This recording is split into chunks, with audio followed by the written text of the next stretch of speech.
கிட்ட மேலும் சீரியல் நாளைக்கான எபிசோடில் என்ன நடக்க போகுதுன்னு ஒரு சூப்பரான ப்ரோமோ ரிவ்யூ பார்க்கலாம் வாங்க. என்னோட ரிவ்யூ பிடிச்சிருந்தா லைக் பண்ணுங்க. மகேஷ் அந்த பாலில் பூச்சியை போட்டு குடித்ததுமே அஞ்சலியால் அதை ஏற்றுக்கவே முடியாது. அப்படியே பயங்கரமாக ஷாக் ஆகி நின்றுட்டு இருப்பாங்க. ஆனால் மகேஷ் கொஞ்ச நேரத்தில் அப்படியே கேஷுவலாக அஞ்சலியோட மடியில் படுத்துக்கணும்னு சொல்லி அப்படியே அவங்க மடியில் படுத்துக்கிறாங்க. அஞ்சலி அப்படியே வந்து ஷாக் ஆகி உட்காந்துட்டு இருப்பாங்க. அவரே மகேஷ் வந்து என்ன பண்ணுறாருன்னா அஞ்சலியோட கையெடுத்து அவரோட முகத்தில் அவரே வந்து தட்டிப்பார். அப்படியே வந்து அஞ்சலியும் மகேஷும் தூங்கிடுறாங்க. அஞ்சலி மகேஷ் மேலே படுத்துப்பாங்க. மறுநாள் காலையில் மகேஷ் வந்து எந்திரிக்கிறாரு. அப்படியே வந்து படுத்துக்கிட்டே டைமை பார்க்குறாரு. பார்த்ததுமே வந்து டக்குன்னு எந்திரிக்கிறாரு. ஐயோ டைம் ஆகிடுச்சு அப்படின்னு டென்ஷனாக சொல்லவே உடனே அஞ்சலி எந்திரிக்கிறாங்க. என்னாச்சு அப்படின்னு கேட்க, இல்லை எப்போவுமே நான் 5 மணிக்கு எந்திரிச்சிருவேன், ஆனால் இப்போ டைம் ரொம்ப லேட் ஆகிடுச்சு, 1 hour 10 minutes லேட் ஆகிடுச்சு அப்படின்னு அது ஒரு பெரிய விஷயமா சொல்லுவார். உடனே அஞ்சலி பயந்துக்கிட்டு, இதை நீங்கள் முன்னாடியே சொல்லியிருந்தா நான் உங்களை எழுப்பியிருப்பேனே அப்படின்லாம் வந்து ரொம்ப பயந்துக்கிட்டே சொல்லுவாங்க. பரவாயில்ல உனக்கு எப்படி தெரியும் அப்படின்னு சொல்லி அவரும் வந்து சமாதானப்படுத்துகிறாரு. சரி நான் போய்ட்டு ஃப்ரெஷ்அப் ஆகிட்டு வரேன் அப்படின்னு சொல்லி ஃப்ரெஷ்அப் ஆகிட்டு வந்து அவர் வந்து அஞ்சலிக்காக அவரே வந்து காஃபி போட்டு எடுத்துகிட்டு வராரு. அதுக்கப்புறம் அவரோட டெய்லி ரொட்டீனை பற்றி அஞ்சலிக்கிட்ட வந்து பேசிகிட்டு இருப்பாங்க. அதுக்கப்புறமா மகேஷ் ஆஃபீஸ்க்கு போகிறாரு. ஆஃபீஸ்க்கு போனதுமே அங்கே சிசிடிவியில் அஞ்சலி என்னெல்லாம் பண்ணுறாங்க அப்படின்னு அவர் வந்து அஞ்சலியை வாட்ச் பண்ணிகிட்டு இருக்காரு. அப்படியே அஞ்சலி வந்து தனியாக உட்காந்து புலம்பிட்டு இருப்பாங்க. இதெல்லாம் பார்த்து ரசிச்சுக்கிட்டு இருப்பாரு. அதுக்கப்புறமா செடிங்களுக்கெல்லாம் அஞ்சலி வந்து தண்ணி ஊற்றிட்டு இருப்பாங்க. அதெல்லாம் பார்த்து சிரிச்சிட்டு இருப்பாரு.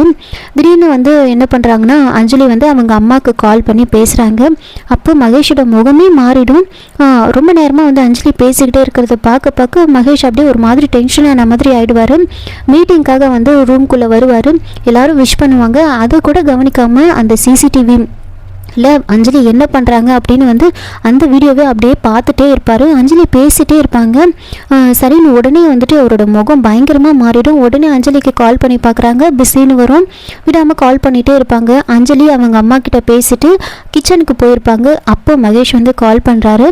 நான் கொஞ்சம் நேரத்துக்கு முன்னாடி கால் பண்ணேன், பிஸின்னு வந்துச்சு, யார்கிட்ட பேசிகிட்டு இருந்தேன் அப்படின்னு கேட்க அஞ்சலி வந்து அம்மா கிட்ட தான் பேசிகிட்டு இருந்தேன் அப்படின்னு சொல்கிறாங்க.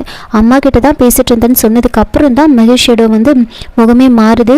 அப்படியா, அம்மா கிட்ட என்ன பேசிட்டு இருந்தேன் அப்படின்னு கேட்க, இல்லை இது வேற விஷயம், நீங்கள் சீக்கிரமாக வீட்டுக்கு வந்துருங்க அப்படின்னு வந்து சொல்கிறாங்க. மகேஷும் என்ன விஷயம் அப்படின்னு கேட்க, இல்லை நீங்கள் வாங்க அப்படின்னு சொல்கிறாங்க. மகேஷ்க்கு பிடிச்ச டிஷ் எல்லாத்தையுமே வந்து அஞ்சலி அங்கே சமைச்சு வச்சுருப்பாங்க. இன்னொரு பக்கம் வெற்றி எப்படியாவது நாம் போயிட்டு நம்ம கமலியை பார்த்துடணும் அப்படின்னு யோசிச்சுட்டு இருக்க, வெற்றிக்கு பிடிச்ச ஒரு டிஷ்ஷை அவங்க பாட்டி செய்கிறாங்க. அப்படியே இதை சாக்கா வச்சு இதை கொண்டு போய் தீபாவுக்கு கொடுக்குற மாதிரி நாம் போயிட்டு துளசியை பார்த்துட்டு வந்துடலாம் அப்படின்னு அவங்க பாட்டிக்கிட்ட இதை பற்றி கேட்க, அவங்க பாட்டி என்ன பண்ணுறாங்கன்னா தீபாக்காக அதெல்லாம் வந்து பேக் பண்ணி வீட்டில் வேலை செய்கிறவங்ககிட்ட கொடுத்து விடுறாங்க. வெற்றி அதை நானே எடுத்துகிட்டு போகிறேன்னு சொல்ல அவங்க பாட்டி வேண்டான்னு சொல்லிடுவாங்க. ஆனால் வெற்றிக்கு எப்படியோ அவங்க அண்ணி வந்து ஹெல்ப் பண்ணுறாங்க. சரின்னு அதை எடுத்துக்கிட்டு வெற்றி அதை சாக்கா வச்சுக்கிட்டு நேராக வந்து தீபாவோட வீட்டுக்கு வந்து போகிறாங்க. அங்கே போயிட்டு எல்லாரும் வந்து பேசிகிட்டு இருக்க வெற்றியை சாப்பிட சொல்கிறாங்க. துளசி உள்ளேருந்து வெளியே வராங்க. வெற்றியை பார்த்ததுமே என்ன இது இங்கே வந்து உட்காந்துட்டு இருக்காரு அப்படின்னு யோசிச்சுட்டு இருக்க, எல்லாரும் வந்து ரொம்ப ஹாப்பியாக வெற்றி கிட்ட பேசிகிட்டு இருப்பாங்க. ஆனால் துளசி மட்டும் அமைதியாக பார்த்துட்டு அங்கேருந்து போயிடுவாங்க. இதோட இந்த எபிசோடு வந்து முடிச்சிருக்காங்க. என்னோட ரிவ்யூ பிடிச்சிருந்தா லைக் பண்ணுங்கள், மறக்காமல் சப்ஸ்கிரைப் பண்ணுங்கள். தேங்க்யூ.